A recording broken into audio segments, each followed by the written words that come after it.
Hey, what's up guys, it's Theo from Final Concept, and today I'm going to show you how to create this in Adobe Photoshop. So let's just get started.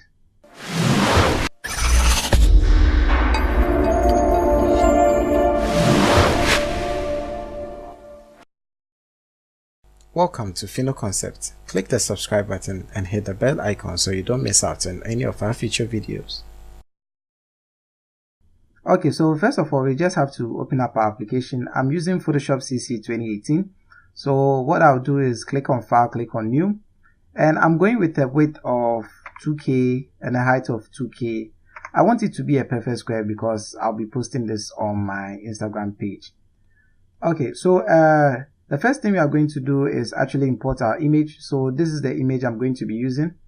I'll just click and drag that onto the workspace here.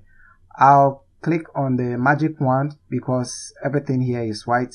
I'll just go ahead and delete that. Now if you want to make the background a layer so that after deleting it doesn't show you this pop-up, just double click on the layer itself and click OK. Or if you are on a newer version of Photoshop, you just click on the lock icon right here and it will just unlock. So with my selection, I'll just press the delete key on my keyboard and it will just delete that part out. So with that done, I'll just move this onto my workspace right here, and I'll go ahead and close this up because I don't need it anymore. So what I'll do is actually increase the size of this, so probably about this big is okay for me. Now with the image itself, which is now layer 1, I'll just double click and call it image. I want to be able to locate every layer by its name. So what I'll do is just hold down Ctrl and press J. This would create a duplicate of that image. So now we have 2 of them. So what I'll do is I'll just go to filter, and in filter I'll search for filter gallery. Well, we just click on filter gallery, and in filter gallery we are looking for a filter under artistic, and it's called the cutout filter. So that's what I'm going to click on. Since this is a little bit too close up, I'll just go and click on this little arrow here so that you can see what I'm doing.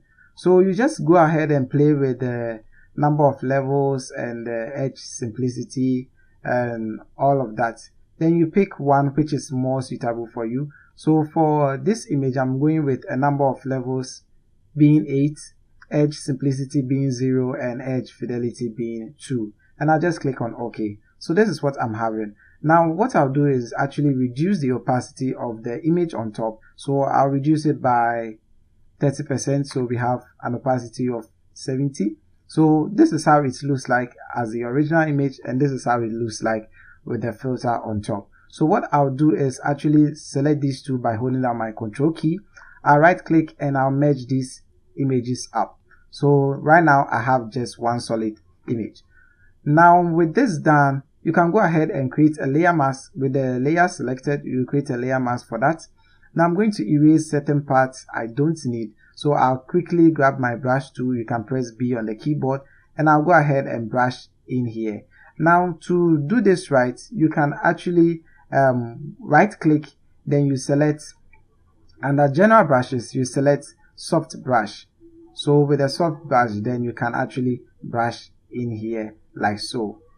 You get this kind of gradients looking like effect, but I'm not actually going to go with a soft brush today. I actually found a brush preset in Adobe Photoshop. The later version is under special effects preset, and I think it's the second one, so I'll just go with the second one and I'll try it here. So this is what it actually looks. I'll brush over it a couple of times. I'll increase the size and do that until I'm comfortable with the results I'm getting. So this is what I'm getting and I think it's okay. So I'll go ahead and pick the soft brush one more time, then I'll brush out all of these parts I don't need. So this is what I'm getting and I think it looks cool. So for our background, let's just hide this for a second and I'll quickly create a gradient on top of the background. So I'll go to the adjustment panel right here and I'll click on gradient and I'll be sure to check my colors. So I'll go with the first preset, which is foreground color to background color. You can see from here. So what I'll do is I'll change the foreground color to I don't know, let's try purple because she's a lady,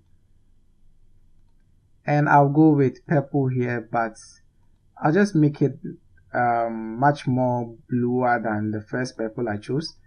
So this is what I'm getting, and I'm going to change this to radial, of course, and I'll click on OK. So if I bring back the image, this is what we are getting. Now what I'll do is actually apply this layer mask onto the image so that this effect will be attached to it permanently. Now the best way to do this is actually to duplicate this, then you go ahead and hide one, then you apply the layer mask onto that image. So in case you make a mistake, you can just go back to the original and edit it out.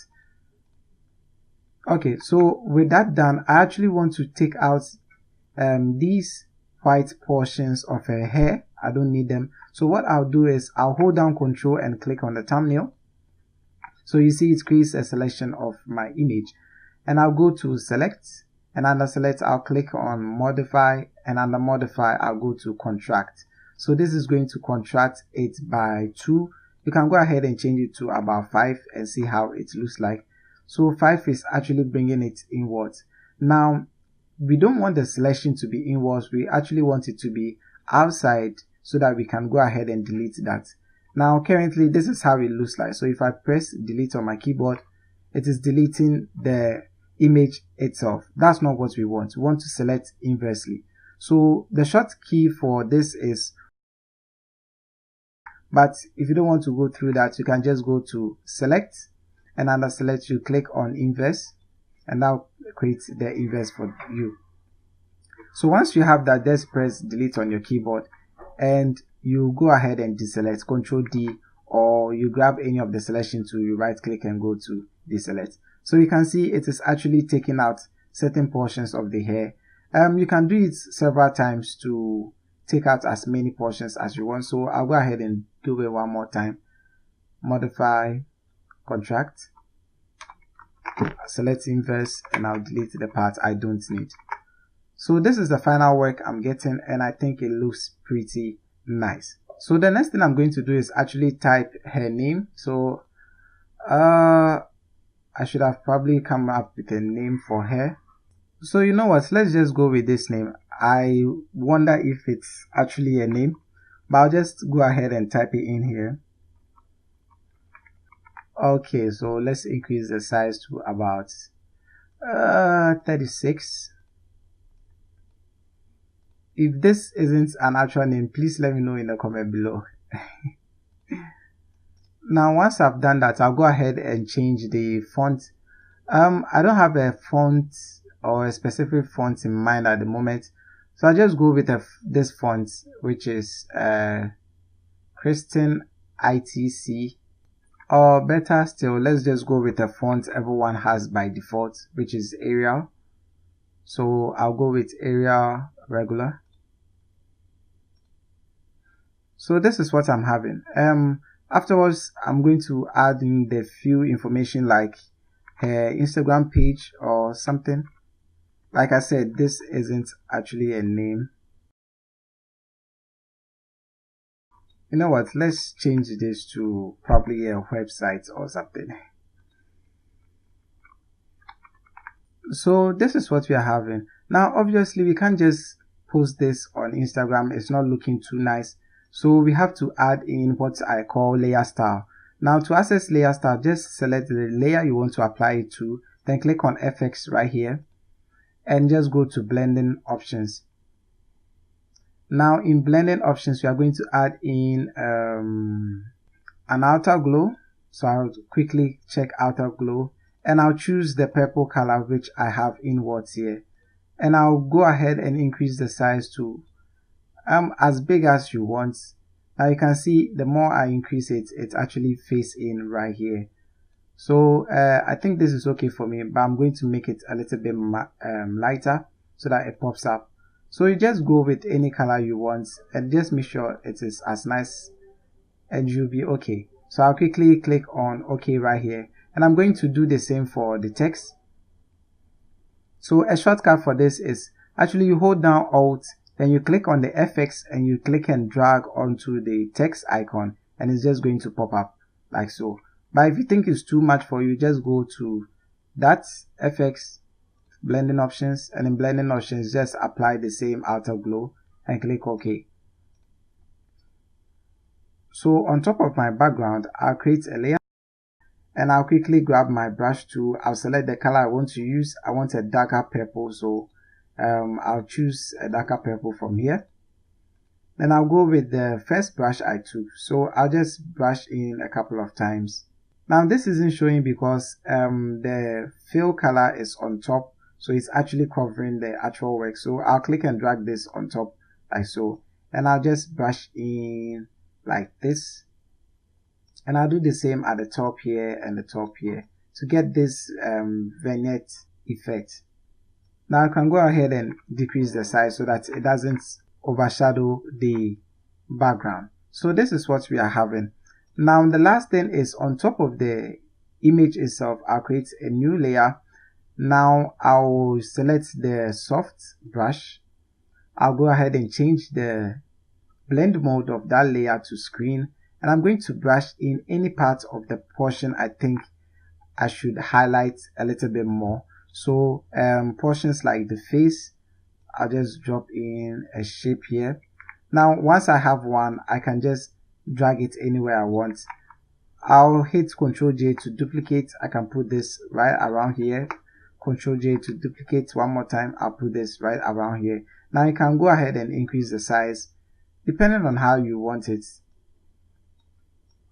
So I think this is okay for me. So we can quickly go ahead and publish this. But the last thing I'll do is actually add in curves. So that curves will be on top of all of that. You click and drag around this area and you bring this slightly above. So you get this rich, warm effect. Now, obviously, if it's too much for you, you can go ahead and reduce the opacity to your heart content. And basically, we are done. So thank you guys for watching. If you like this video, please give it a thumbs up. If you like to watch more of our videos, don't forget to hit that subscribe button because we upload videos every single week.